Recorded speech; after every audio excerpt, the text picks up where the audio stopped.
பெயர் கிடையாது. தொழுத பிறகு ஆடையில் பறவையின் கழிவு இருந்துள்ளது என தெரிய வந்தால் என்ன செய்வது? தொழுதுட்டீங்க, தொழுதுட்டு பார்க்குறீங்க காக்கா எச்சம் போட்டிருக்கு, முன்னாடியே போட்டிருக்கு, நமக்கு தெரியலை. நம்ம சட்டையில் நெஞ்சிருக்கு ஒரு பறவையுடைய எச்சம் நம்ம ட்ரெஸ்ஸில் இருக்கிறது. அதை முன்னாடியே பார்த்துருந்தா கழுவிட்டு தொழுதுருப்போம். நம்ம பார்க்காம தொழுதுட்டோம். தொழுத பிறகு பார்த்தோம்னா அந்த ஆடையில் என்ன இருக்குது, அதை முதுகு பின்னாடி போட்டு நமக்கு தெரியல. தொழுது முடிச்சுன்னு ஒரு ஆள் சொல்கிறாரு, உங்கள் சட்டைக்கு பின்னாடி ஏதோ பறவையுடைய எச்சம் இருக்குதுங்க அப்படின்னு சொல்கிறாரு. இப்போ என்ன செய்வதுன்னு கேட்குறாரு. முதல்ல நம்ம ஆடைகள் சுத்தமாக இருக்கிறது மார்க்கத்துடைய கடமை. சுத்தம்னா அழுக்கை விட்டு சுத்தம் அல்ல, அசுத்தங்களை விட்டு சுத்தமாக இருக்கணும். அழுக்கு இருக்கலாம், அழுக்கு இருந்தால் தொழுகையை பாதிக்காது. ஆனால் அழுக்கு இல்லாமல் இருப்பது வரவேற்கத்தக்க ஒரு விஷயம், அது வேறு விஷயம்.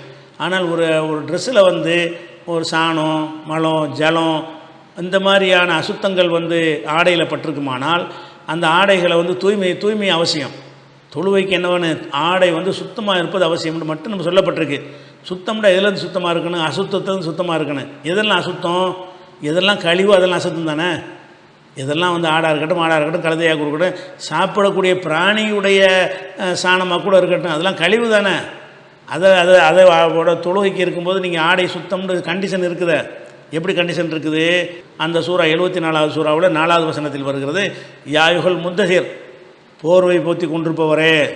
ரசூல்லா குளிரில் போத்திட்டு கிடக்கிறாங்க. அப்போ என்ன செய்யப்படுது? கும் எந்திரி, ஃபந்திர், எச்சரிக்கை பண்ணு. என்ன படுத்து கிடக்கிற, போய் நபி ஆகிட்ட டியூட்டியை பாரியாங்கிறான்ல. கும் ஃபந்திர், எழுந்து எச்சரிக்கை செய்வீராக. ஓ ரப்பக்க ஃப கப்பீர், உமது இறைவனை போய் பெருமைப்படுத்துவீராக. ஓ சியாபக்க ஃப தஹீர், உமது ஆடையை தூய்மையாக்கி கொள்வீராக.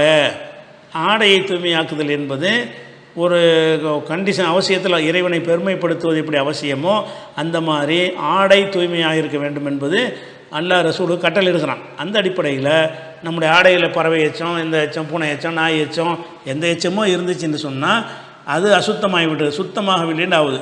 அப்போ அல்லாஹ்வுடைய அந்த கட்டளைக்கு மாற்றமாக இருக்கிறதுனால அந்த எச்சத்தோடு நம்ம தொழக்கூடாது, அசுத்தோடு தொழக்கூடாது.